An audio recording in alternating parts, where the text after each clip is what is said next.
Nuzvid MLA ఇంట్లో కత్తులతో పొడుచుకున్న ఘటనపై ఏలూరు జిల్లా ఎస్పీ విచారణ చేపట్టాలి. టీటీడీ స్థలాన్ని అసాంఘిక కార్యక్రమాలకు నిలయంగా మార్చిన అధికారులు పట్టించుకోకపోవడం అనుమానాలకు తావిస్తోంది. పొడుచుకున్న వారిపై కేసులు నమోదు చేయకపోవడం వెనుక ఎమ్మెల్యే కుమారుడు ఒత్తిడి ఉంది. నూజివీడు పోలీసులు ఎమ్మెల్యేలకి అధికార పార్టీ నాయకులకు తొత్తులుగా వ్యవహరిస్తున్నారు. జనసేన పార్టీ ఉమ్మడి కృష్ణా జిల్లా అధికార ప్రతినిధి, నూజివీడు నియోజకవర్గం నేత మరీదు శివరామకృష్ణ డిమాండ్.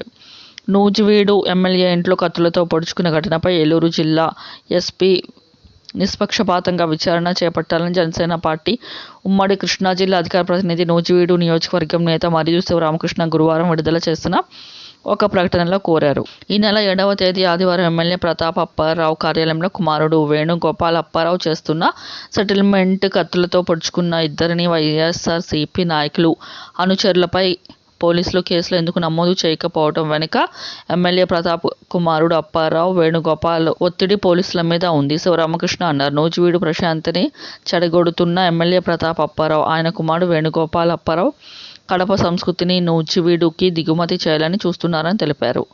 తిరుపతి దేవస్థానం స్థలాన్ని రాజకీయ పార్టీ కార్యకలాపాలుగా మార్చి అసాంఘిక కార్యక్రమాలకు నిలయంగా మార్చారని, టీటీడీ అధికారులు ఎందుకు మౌనంగా ఉన్నారని అన్నారు. నూజివీడులో చట్టం ఎమ్మెల్యే కుమారుడు చెప్పినట్లు నడుస్తుందా అనే అనుమానాలు ప్రజలకు ఉన్నాయని తెలిపారు. నూజివీడు జమీందార్ ఎమ్మెల్యే దివాణం సెటిల్మెంట్కి అడ్డాగా మారింది అని అన్నారు.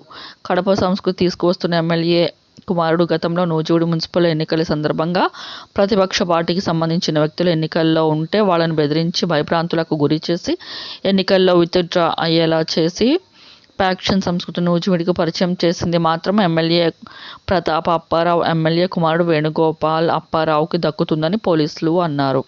ఈ ఘటనపై నిష్పక్షపాతంగా విచారణ జరిపి మీడియాలో వచ్చిన కథనాల ఆధారంగా సుమోటోగా కేసులు నమోదు చేయాలని, కత్తులతో దాడులకు దిగిన వ్యక్తులను తక్షణమే అరెస్టు చేయాలని, లా అండ్ ఆర్డర్ విషయంలో రాజకీయాలకు అతీతంగా పనిచేయాలని విజ్ఞప్తి చేశారు. లేకపోతే నూజివీడు జనసేన పార్టీ తరపున ఈ ఘటనను పోలీసులు ఉన్నతాధికారుల దృష్టికి తీసుకువెళ్తామని తెలిపారు.